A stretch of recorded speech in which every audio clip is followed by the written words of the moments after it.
Okay, for reference, guys, this is like when I was like not even that skinny because like I was forced feeding myself because of how like everyone like would shove food in my face, say I was too skinny. Like these, and there were always bigger women trying to force me to eat to try to make me be big, and it was like I would like literally be like on the verge of tears, and they would sit there and laugh at it. Like these like awful demon people, these demonic people would just like sit there and try to force me to eat and try to force me to say, "Oh, you're too skinny. No man's gonna want you." Milk. I don't care. Like I didn't care. I literally told them I didn't care. And like, get like, imagine like four grown women and you're like skinny and like people are just surrounding by you, hovering over you, trying to force you to eat and laughing and like you're saying no, like you're not funny. You're like on the verge of like throwing up because you're like like so overwhelmed by what they're doing to you. Mind you, I don't even know if I'm autistic or if it's just PTSD from everything that I went through dealing with these people. But like their issues with weight and their insecurities and what their mothers did to me, they took it out on me. Like they literally were abused for being plus size, and then they took it out and did it to me for being skinny, and like trying to like tear me down and like make me like plus size with them because they wanted to like traumatize me. Like they hated like first of all, why are your grown husbands looking at me? You guys know how young I was like maybe 12 or 13 in this picture. No, I had to be like 13. Wait, I gotta ask my husband. I don't know how old we were in that grade. Give me 1 second. 13. You were 13? 13. Yeah, because this was like 7th grade, right? Yes. Yeah, so this was 7th grade, and I was like 13, 12 or 13. I don't know. 12, I think. I don't know. I was really young. And, I was tall because my dad's tall. My dad is, I think, 6'5". So my dad's tall. I don't know how tall these door frames are or how tall door frames are. But I'm 5, like 9 now. So I was tall and skinny. And this is like, PMSing, I got a little bloating, and still you're still hating with me. Like it's like so weird to me because it's like, why would you do that to me? I was so young, and it started so much earlier. I'm gonna show it when I was like a little kid. This is like when I'm like what, a tween. So it's like, why are you making my life like such a like big problem?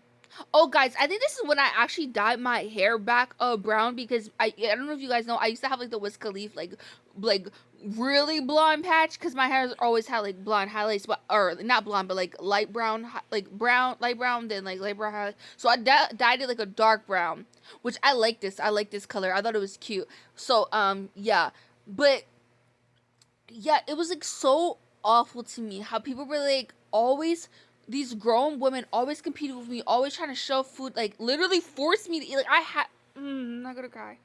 I had a woman shove food like literally with her hand in my face. I've had multiple women do that when I was like little like this, when I was a young girl. And if I would have like fought back, everyone would attack me, say that I was being disrespectful. Like it was so traumatic. And everyone acts like I'm supposed to deal with these people now. No! You traumatized me for years. And you think that I'm gonna deal with you? Because you had insecurities because someone did something to you. You went and did it to me. That's why, no, like we don't talk about the trauma and what happens to skinny people enough, like from people who like are like bigger. It's not fair. And I've been plus size and skinny, so no, I don't want to hear that. Like I've been plus size before.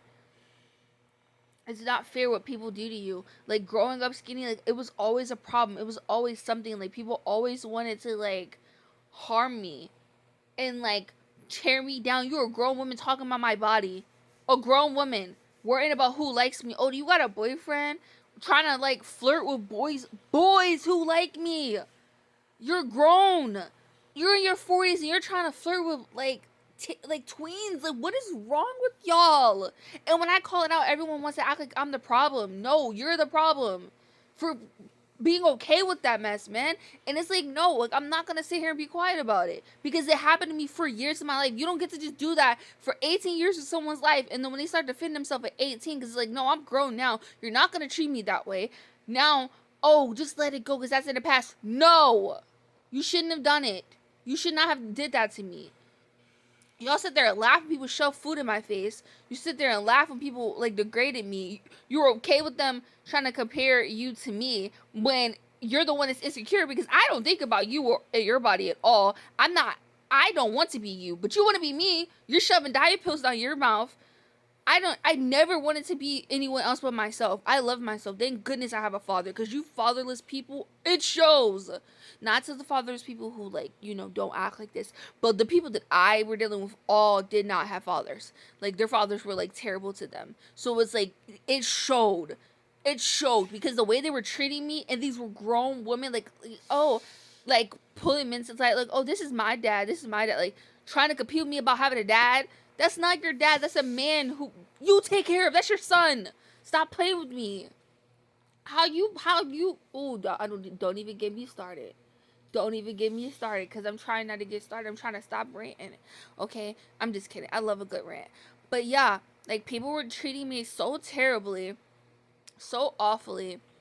And they were like, oh, don't tell your dad, because he's going to blow up. He's going to have a reaction. When really my dad would have just took me out of the situation. They didn't want me to take me out of the situation because they wanted me to be like, they wanted me to be their punching bag, to be their scapegoat.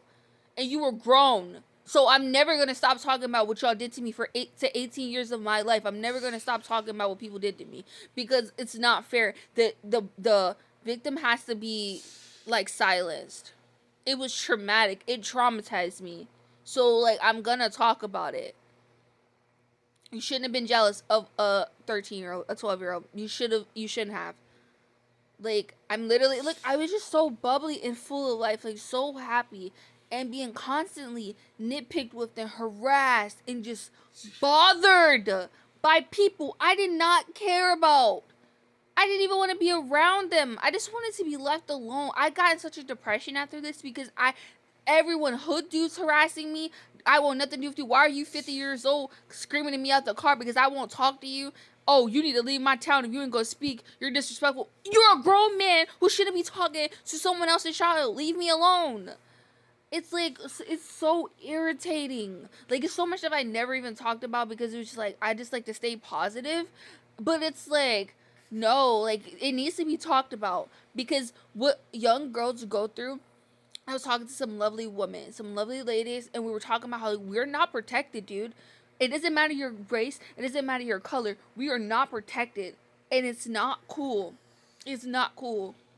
There's a mother and daughter. One is white, one is biracial, and guess what? They both went missing and haven't been found since. And I worked in the area, and I would see them. They were lovely people. They were nice. Like, they just minded their business, and were just whatever. And it's like, y'all knew who the main suspects were, and then no one got arrested. No one's been arrested in all these times. Okay, another the girl, the white lady who, or the white girl who went missing on that boat, and no one. Oh, we don't have much evidence. Lock the people up who she was on the boat with. Okay, 2, Nolan, like, that's a boy, but still, like, people are not protected. Like, it's so crazy to me. Oh my goodness, it's so crazy. People don't protect you, no matter if you're a woman, no matter, like, your race or your, it doesn't matter. They don't protect women, and it's not fair. And it's not fair that because of the patriarchy, women want to, like, abuse us at such an early age, because they feel like, oh, well, it happened to me. It was worse with me. No, it wasn't. Like, no, your mother shouldn't have been shoving diet pills down your throat, but that doesn't give you the right to shove food down mine or in my face. Like, literally physically taking food and shoving it on my face and rubbing it in and laughing and then crying because, like, and then people hugging that person, people hugging the person who's crying, who just abused, and then I'm sitting over there, have to deal with it by myself, and then wondering why I'm like, I don't want to deal with these people. It's insanity. It's insanity. And they just want me to stop talking about, no, I don't care. I don't want to be your friend. You like, I don't want to be your friend. Like, I don't. You're insane. You're insane. And it's like, it's not a bridge to burn. I didn't want the bridge. I never built the bridge with you. You were a crazy person who just attached yourself to me. No. Insanity.